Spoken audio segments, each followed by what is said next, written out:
Petit retour sur les ondes.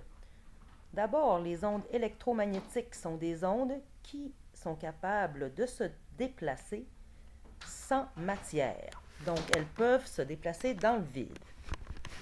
Le spectre visible est constitué des ondes que nous sommes capables de percevoir à l'aide de notre œil.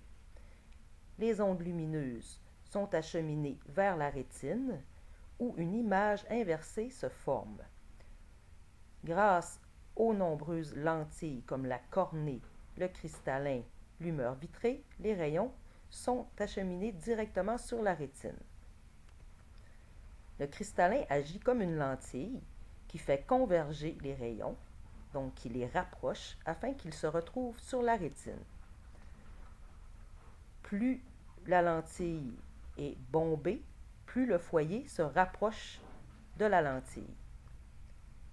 Si la lentille est divergente ou concave, le foyer est virtuel et se retrouve derrière la lentille.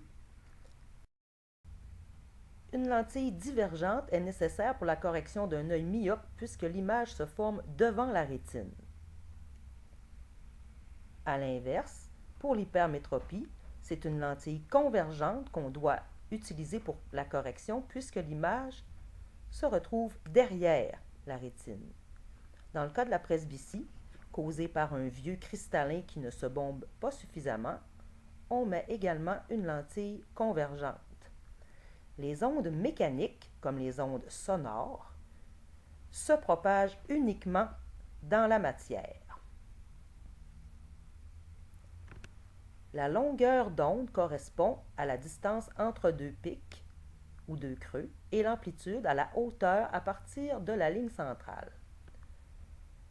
Plus les ondes sont rapprochées, plus la fréquence est élevée, plus le son est aigu. Plus l'amplitude est élevée, plus les sons sont forts.